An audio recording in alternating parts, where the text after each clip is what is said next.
यहाँ पर ज्ञापन लिया जाएगा। कुछ साथी बिलासपुर की जनता भी यहाँ पर खड़ी है, देख रही है कि आखिर ये क्या हो रहा है। उनको बताने के लिए क्या आप देख पाते हैं कि देश के अंदर हमारा जो ये देश बागों से भरा हुआ है, कई प्रकार के फूल हैं यहाँ पे। हिंदू भी है, मुस्लिम भी है, सिख भी है, ईसाई भी है, यहूदी भी है, पारसी भी है, ट्रांसजेंडर भी है।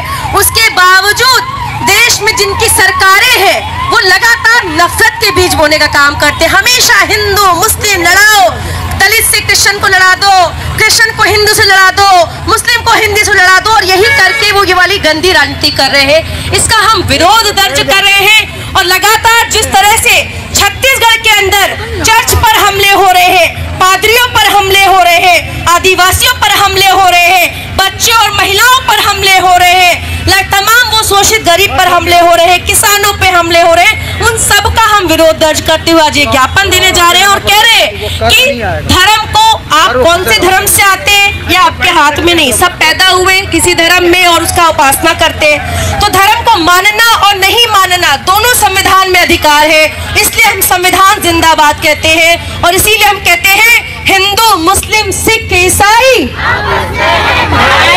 जोर से बताइए, जितने लोग हैं बताना चाहिए, नफरती कीड़ों को पता चल जाए कि मोहब्बत करने वाले भी यहाँ पर जिंदा हैं, नफरत के बीज नहीं बोने देंगे। तो हिंदू मुस्लिम सिख ईसाई, हिंदू मुस्लिम सिख ईसाई, हिंदू मुस्लिम बौद्ध पारसी समस्त को प्रभु जीशुख्रीष्टर मधुमय नाम बर आंतरिक नमस्कार। ख्रीष्टर प्रिय भाई और भनी माने थंबनेल रे मु जा लिखी ता देखिकी हुए तो अनेक भावुवे जे विगत किसी दिन पूर्वर मु जो रैली विषय कहूली ये बोधे से रैली जोटा कि जून मास 9 तारिख रे हेबार थिला। बिल्कुल नुहे बंधुगर, यहाँ से रैली नुहे, यहाँ हूँ आउ के रैली। किंतु जून मास 9 तारिख रे जो रैली हेबो एटा हूँ बहुत बड़ रैली हेबो। आउ जोठारे कि ख्रीस्टियन विरोधी मानक विषय आलोचना कराहब, ता सहित आजिकल ख्रीस्टियन लोक मान उपरे प्रभु जीशुंकर लोक मान उपरे जो भाव में तारणा होई आसुअछि बिना कारण रे, आउ ताकू नहीं कि बड़ रैली हेबो सेटा अलग कथा। किंतु ये हूँ छत्तीसगढ़ ये हूँ आउ गोटे अंचल यही रैली देखा मिलता जे आमर ख्रीस्टियन भाई भनी मान सहित अनेक अण ख्रीस्टियन से रैली रे योगदान करते, आ जोटा कि एक बहुत भल खबर अटे, गुड न्यूज अटे आम प्रत्येक निमंते। कारण समस्ते समान नुहंती बा समस्ते खराब नुहंती। एपरिक आमर हिंदू भाई माने भी अच्छा, भाई भनी माने अन्य धर्मर भाई भनी माने भी अच्छा। प्रकृत रे ख्रीस्टियन मानकर दुख को से जानती आ बुझंती। आ जेहेतु समाने आमर ख्रीस्टियन लोक मानकर दुख तांकर कष्ट को से जानती, से निमंते किसी अण ख्रीस्टियन भाई भनी माने आ सेमाने मध्य ख्रीस्टियन मानकर रैली रे सेमाने सामिल होइछन्ते, जोटा कि आपण निमंते मो निमंते एक गुड न्यूज अटे।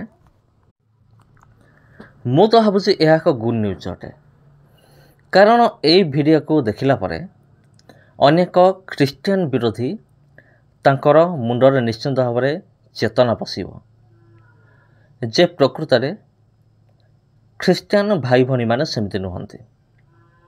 प्रकृत रे ख्रीस्टियानिटी कौन से हुए तो जना जीव। कारण जदि ख्रीस्टियानिटी जदि मंद नुहे तेबे यही भाई भनी माने जो माने रैली रे सामिल होइचंती समानकर बा ऑब्जेक्शन कौन होता जदि ख्रीस्टियानिटी जदि खराब होता समान तो रैली रे जोग देवा तो छाड़ू दूर कथा, रैली ना सुधा से धरी न था। किंतु जेहेतु से जानती प्रकृत दुख कौन कष्ट कौन ତାରଣା କ'ଣ ସେଥିପାଇଁ ସେମାନେ ମଧ୍ୟ ଆଗେଇ ଆସିଛନ୍ତି ଖ୍ରୀଷ୍ଟିଆନମାନଙ୍କୁ ସହଯୋଗ କରିବା ନିମନ୍ତେ। ଏଇଟା ସବୁଠାରୁ ବଡ଼ ଖୁସିର ଖବର ଅଟେ। କିନ୍ତୁ ସବୁଠାରୁ ବଡ଼ ଦୁଃଖର ବିଷୟ ହେଉଛି ଯେ ଅନେକ ଖ୍ରୀଷ୍ଟ ବିରୋଧୀମାନେ ଏବେ ସୁଦ୍ଧା ସେମାନଙ୍କ ଭିତରେ ଚେତନା ପଶି ନାହିଁ, ଯାହାଫଳରେ କେଉଁଟା ଭଲ କେଉଁଟା ମନ୍ଦ ସେମାନେ ଜାଣିପାରୁନାହାନ୍ତି। ଅଯଥାରେ ଧର୍ମ ପରିବର୍ତ୍ତନର ଆରୋପ ଲଗାଯାଉଛି। ଅଯଥାରେ ଖ୍ରୀଷ୍ଟିଆନ ଭାଇ ଭଉଣୀମାନଙ୍କ ଘରକୁ ଜଳେଇ ଦିଆଯାଉଛି, ଆଉ ସେମାନଙ୍କର ଚର୍ଚ୍ଚକୁ ଜଳେଇ ଦିଆଯାଉଛି। ଆଉ ଏହା ପଛରେ ମଧ୍ୟ ବହୁତ ବଡ଼ ରାଜନୈତିକ ହାତ ମଧ୍ୟ ରହିଅଛି। ସେଥିପାଇଁ ବୋଲି ଏମାନେ ଏତେ ବଡ଼ ସାହସ ଏମାନେ ପାଇଛନ୍ତି ଏତେ ବଡ଼ କାଣ୍ଡ କାରନାମା କରିବା ନିମନ୍ତେ, ଯେହେତୁ ଏମାନଙ୍କ ପଛରେ କ'ଣ ଅଛି? ରାଜନୈତିକ ଦଳର ହାତ ଅଛି, ପଲିଟିକାଲ ପାୱାର ଏମାନଙ୍କ ପଛରେ ଅଛି। ସେଥିପାଇଁ ଏମାନେ ନିର୍ଭୟରେ ଏ ସମସ୍ତ କାର୍ଯ୍ୟଗୁଡ଼ିକ କରିଚାଲିଛନ୍ତି, ଏ ସମସ୍ତ ଅମାନବିକ କାର୍ଯ୍ୟଗୁଡ଼ିକ କରିଚାଲିଛନ୍ତି।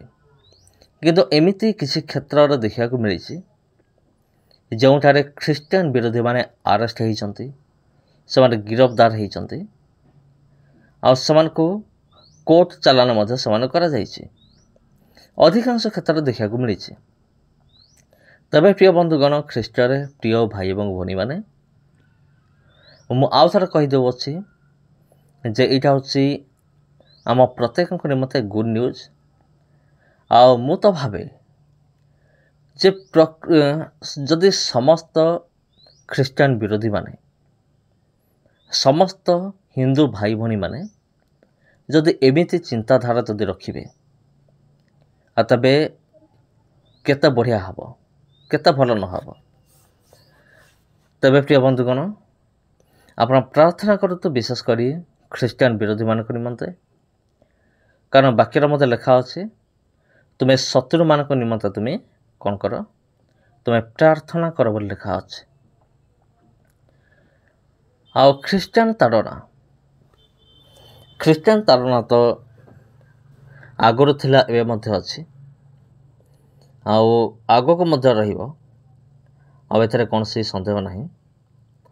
କିନ୍ତୁ ଯେତେ ଦୂର ସମ୍ଭବ ଏ ଖ୍ରୀଷ୍ଟିଆନ ତାଡ଼ନାଟା ଧୀରେ ଧୀରେ କମି ଯିବ, ଯେଉଁଟା ମୁଁ ଆଶା କରୁଅଛି।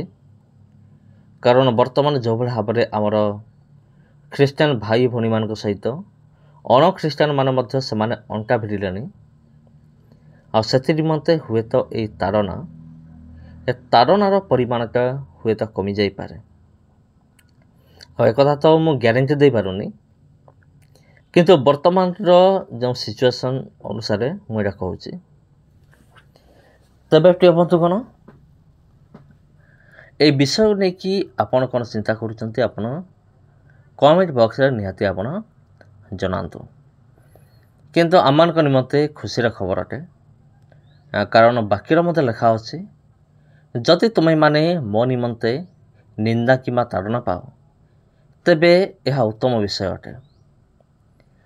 ଆଉ ଆନନ୍ଦ କର, ଉଲ୍ଲସିତ ହୁଅ, ଏଇଟା ମଧ୍ୟ ଲେଖା ଅଛି।